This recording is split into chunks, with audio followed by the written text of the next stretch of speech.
the gates opened at Expo this morning, the marching koalas began their parade to the amphitheatre for the official opening of New South Wales Day.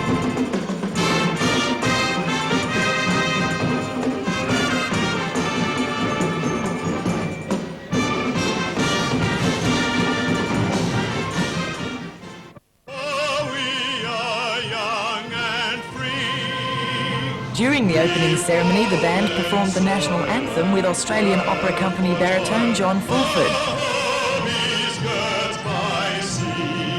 Other ambassadors for New South Wales included surf lifesavers from the Hunter region and the Central Coast. Swansea Belmont's Guy Leach won the senior Ironman event contested on the Brisbane River. Later in the day, the marching koalas again stole the limelight, taking pride of place to lead the daily Expo parade. With flags flying and instruments gleaming, the koalas set the beat for a varied and colourful following.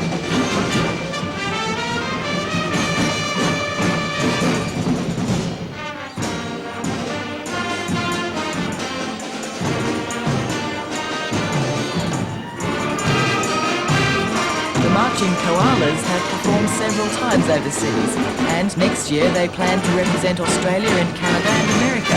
But for today, the big thrill was Expo. So it's quite an honour, in fact, to get the opportunity to represent the state and in such an organisation as the World Expo, so they were thrilled to bits, absolutely. The band was invited to Expo by the New South Wales Premier's Department, and Nick Greiner was happy to congratulate the band on a day's job well done. Around 100,000 people had the chance to see the marching koalas in Brisbane today.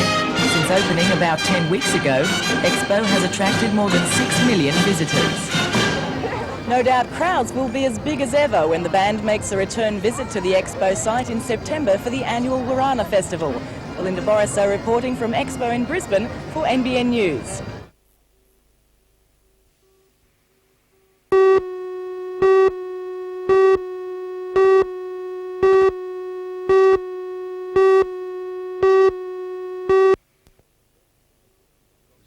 In the parks. Dr. Bev Driver and Dr. Ed Crumpy are both Fulbright Scholars awarded research projects here in Australia.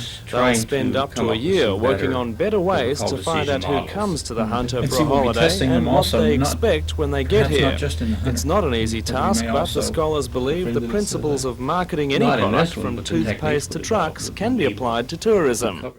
It's sort of like viewing the region as a shopping center that people come in with preferences for a wide variety of goods and services, tourism being one of them, maybe your vineyards being others, maybe viewing the sheep farms.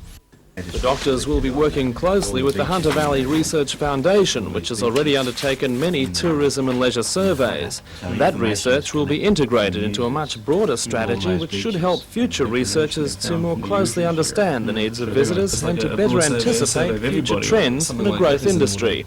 There's been many studies done, and they've all had their strong points, but they all perhaps could benefit by stepping back and taking a look at how do people make leisure and travel decisions, and how can that information better be collected, and scientifically how can that be measured and processed.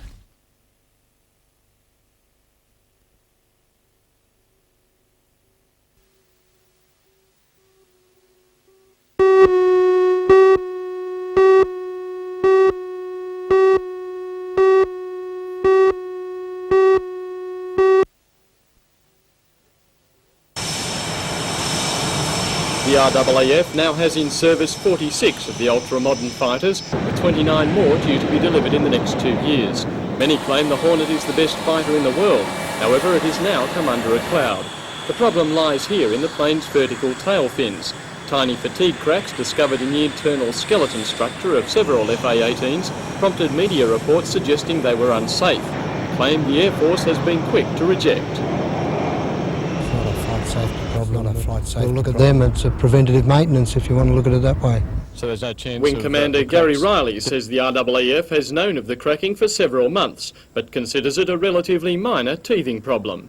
It's normal with fighter aircraft, or in effect most aircraft that are produced these days. Certainly the fighters we have, aircraft of this capability, it would be unusual if we didn't have anything at this stage. It is throughout its life you find these little problems. They're fixed, they're predicted. We try and get ahead of the problem as as in fact we're doing in this instance, and fix them before it becomes a major problem. So, the tailplanes of Hornets the world over are now being examined by X-ray, which will show up the cracks as a dark line. However, the RAAF says it has no intention of grounding its aircraft, as it can detect any faults long before they become dangerous. The Air Force is also quick to dismiss any similarities between this problem and difficulties with its last major fighter purchase. The F-111 was plagued by design faults from very early days. The RAAF says the Hornets will be easily repaired and are still the best purchase it could have made.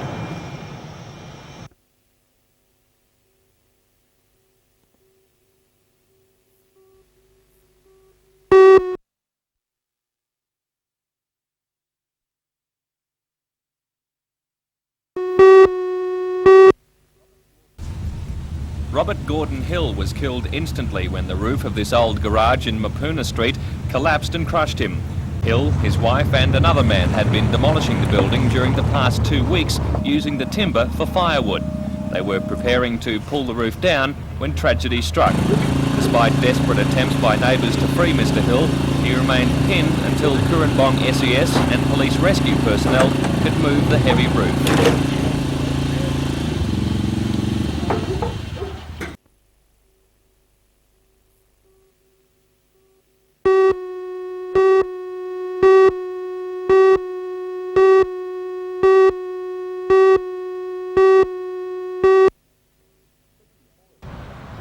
64 of the state's best longboard riders were in Newcastle for the event. They came from Sydney, the Central Coast, Wollongong and throughout the Newcastle district. Hosted by the Steel City Malibu Club, the locals dominated the weekend. In the open 8-foot division, Newcastle's Chris Jubb, Roger Clemens and Steve Butterworth took the trifecta. In the 9-foot division, Roger Clemens avenged his second in the Open by beating Sydney's John Giles. Newcastle's Don Ashton and Steve Butterworth were third and fourth. All proceeds from the event will go towards bringing out 2 Hawaiian riders for the big October Classic.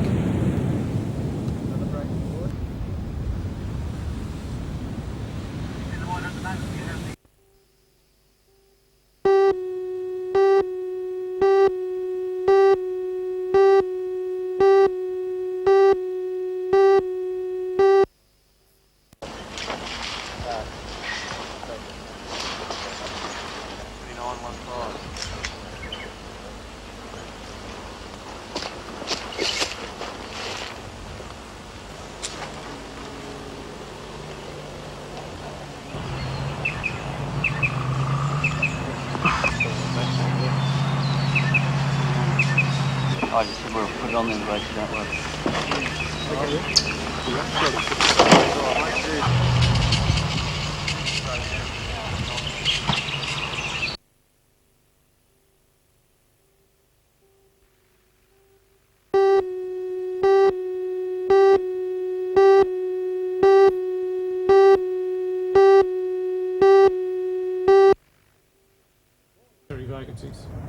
Board General Manager Alan McLaughlin explained this afternoon that the latest cutbacks are part of a pruning process going on for the past 5 years. And it won't stop there. Next will come changes to management and support services, with a report on cutbacks in those areas due out in a month.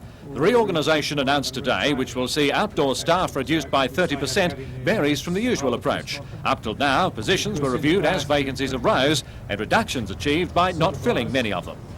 Long-range plan has been going on the basis of an attrition program. 5 years ago we had a staff of over 1,600. Today we have a staff of a bit over 1,350. So I would say that's been very successful. This is something new, where it's the first time we've targeted an area, looked at the work arrangements and actually decided to reduce a staff component by as many as 60 or 70 people. There was a predictably angry response by workers when they heard of the Water Board's plan late this afternoon. It appears the problem is just how much room is there for negotiation.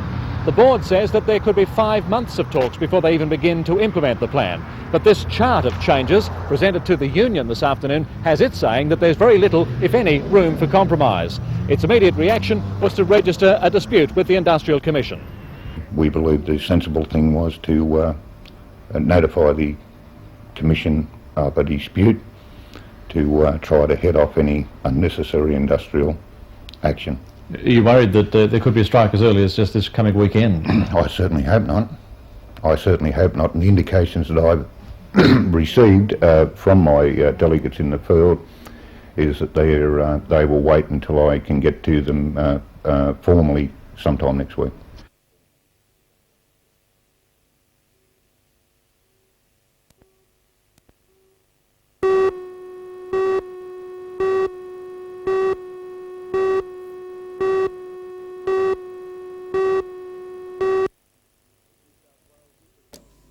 New South Wales introduced community policing in 1986, becoming the first state in Australia to do so. The concept was quickly embraced by much of the public. Police say that crime in some neighbourhood watch areas has dropped by as much as 100%, but it is that same success which is now the scheme's biggest threat. Superintendent John Toms says the falling crime figures are leading to a declining interest in the scheme. People are so impressed with the success of Neighbourhood Watch in relation to break, enter and steals on homes that they believe that they've achieved success and it doesn't require any further action. But it has to be ongoing, with the community helping their police, because the criminals are not going to give up. Very briefly, however, Superintendent Toms says Newcastle is still one of the best supported Neighbourhood Watch areas in the state. He was in the city today to present a commendation to a person who contributed to that record. Catherine Blanche was walking her dog in Carrington last Saturday when she noticed two men breaking into a workshop. She called the police and the men were arrested. One also admitted to two earlier break-ins at other businesses in which $7,000 worth of building equipment was stolen. Mrs. Blanche hopes her action will inspire other Carrington residents who, she says, have often turned a blind eye to crime. I suppose it's with any kind of situation, people don't like to become involved personally with police matters. And yes, I do believe that that has happened in the past.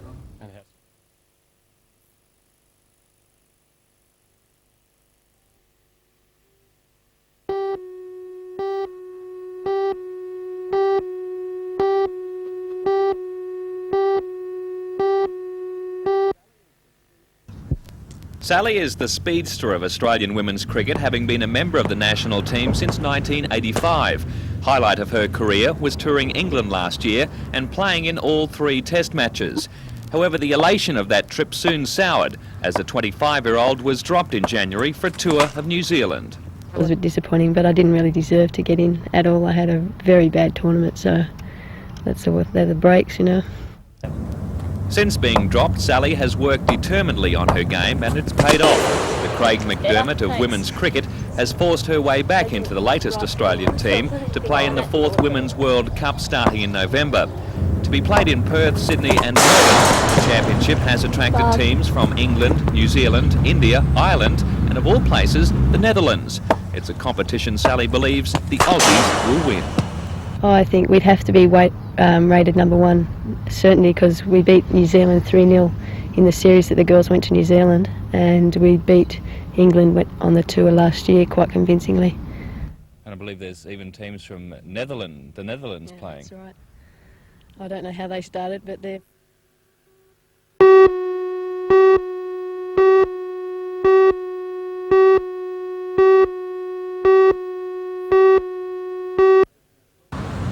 Operation Intensify started on Friday night, but many drivers apparently chose to ignore publicity about the blitz. According to police, 54 people have been charged with drink driving in the Newcastle, Toronto and Charlestown region. The highest number of charges was in Newcastle, where 17 drivers failed the test last night. Police say the blitz couldn't have come at a better time. They've been concerned by a dramatic increase in high-range PCAs recorded over the last 2 to 3 months. Operation Intensify will continue until Tuesday morning, and police warn that the blitz will include tighter checks on speeding and other infringements such as failure to use seat belts or child restraints.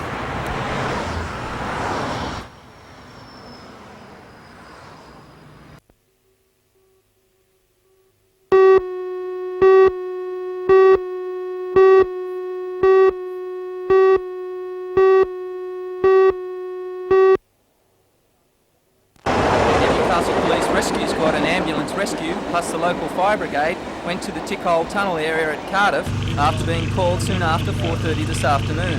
43-year-old William Davidson from Cardiff had been walking his dog with a neighbour when the dog fell down the drain. Trying to coax the dog out, Davidson fell in another hole into water. Rescuers took 15 minutes to pull the man out on a stretcher, and the ambulance took him to the Mater Hospital with a suspected broken leg. His German Shepherd Bobby was rescued soon after. Bobby.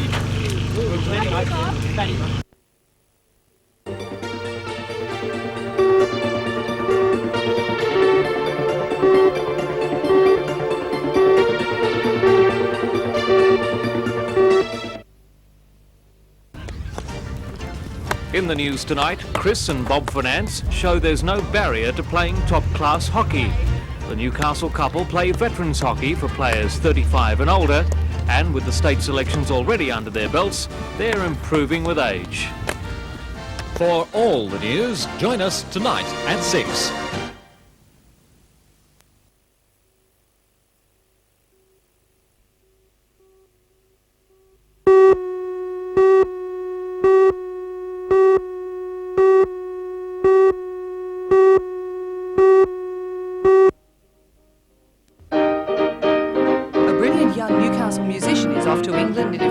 Studied the internationally acclaimed Royal Northern College of Music. Alan Hicks, a 22-year-old pianist, will be away for up to 2 years learning from the world's best. For all the news, join us tonight at 6.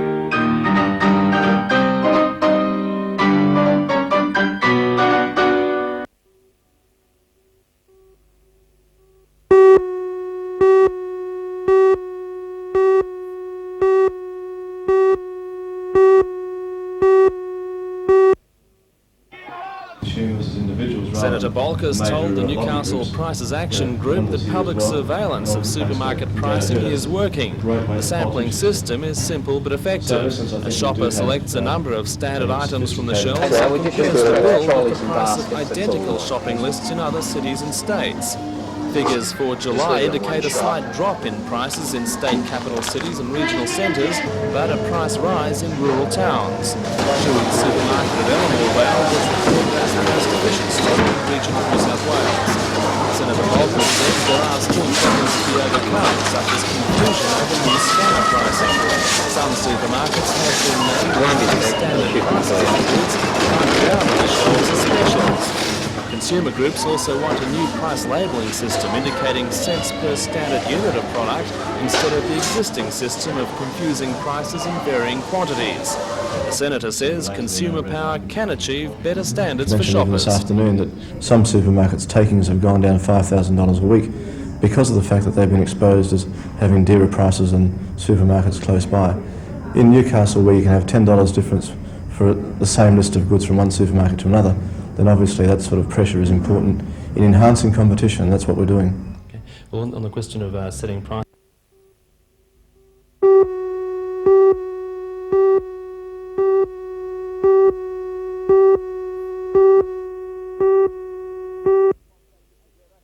Compacted together. Not unlike Australia's World Champion Grand Prix racer Wayne Gardner, Morris has been dogged with bad luck through this season in the 250 class of the Australian Road Racing Championship. At one stage in second position, Morris's standing has slipped to fourth in the series after an engine seizure in Perth threw him over the handlebars of his Yamaha and dislocated his shoulder. With 2 rounds to go, Graham still thinks he is in with a remote chance to win the championship.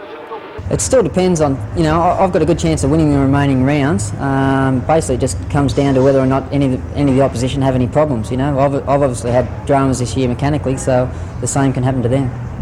Seeking sponsors and new challenges, Morris has ordered a new superbike, a Ducati 851, like the one ridden by Italian superstar Lucinelli, seen here recently racing in Europe. Superbike racing is the motorcycle equivalent of touring car racing, so the bikes are not limited by engine capacity like in other racing. Morris says he has the right equipment to get world-class results.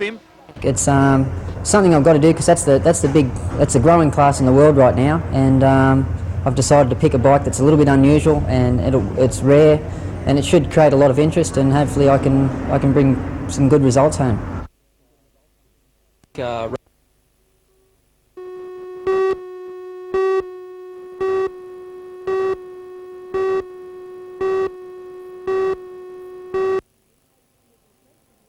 Education Week got underway in the Hunter today with an ecumenical service at Newcastle's Christchurch Cathedral. A capacity crowd attended the service, which also paid tribute to the bicentenary. For all the news, join us tonight at 6.